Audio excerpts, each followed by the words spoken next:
పదండబ్బా. ఏం రామారావు గారు, స్త్రీలు మన శత్రువులు, మన పాలిట రాక్షసులని మాకు నీతులు చెప్పి మీరు దోవ మారుస్తున్నట్టున్నారే. ఆ నీతులు మాకు చెప్పడానికి అనుకుంటాను, ఆయన పాటించడానికి కాదు. ఇంకా ఎందుకండి ఈ స్త్రీ ద్వేష సమాజాలను, ఆ శ్రాద్ధాలను? ఆ బోర్డు తీసి అవతల పారేయండి.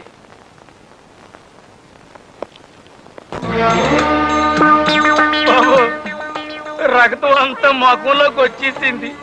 నోట్లోంచి ఫౌంటైన్ సిమ్మేసినట్టు సిమ్మేసి నాకున్నది. తమరు నా మీద దయించి సంతకం చేసి ఆ రిజిస్టర్ తీసుకుంటే బతుకు జీవుడా అని మరి వెనక్కి తిరిగి చూడకుండా అదే పారిపోతాను.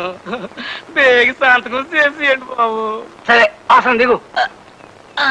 అమ్మా, అబ్బా, అమ్మో. ఇదిగోండి బాబు, దీని మీద సంతకం చేసేయండి బాబు. పెన్ని పెన్ను అదేంటి ఆడెత్తుతున్నావు?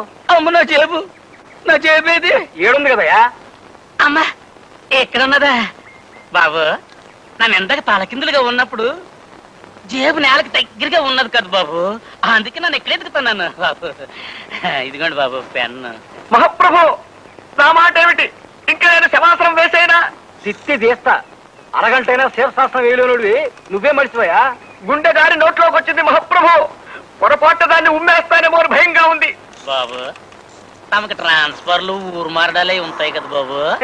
నాకు ట్రాన్స్ఫర్ ఏందయ్యా, ఏడే ఉంటా. అయ్యి బాబోయ్, అయితే నానే ఈ ఊరు నుంచి ట్రాన్స్ఫర్ చేయించుకుని బేగ వెళ్ళిపోతాను. నువ్వు చెప్తున్న కథలో ఏదో లోపం ఉందయ్యా కవి. అప్పుడు జయమాలని డాన్స్ చూడటానికి ఆంజనేయులు ఫ్యామిలీతో సహా కబ్బుకి వెళ్ళాల.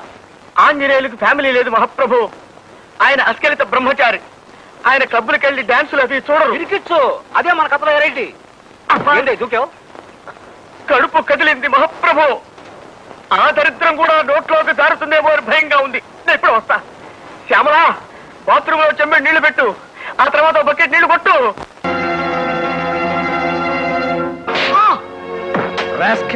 ప్రేమ కావాల్సి వచ్చిందా? ప్రేమ అన్నయ్య, ప్రేమ ఒక మిథ్యని, పెళ్ళొక లంపటమని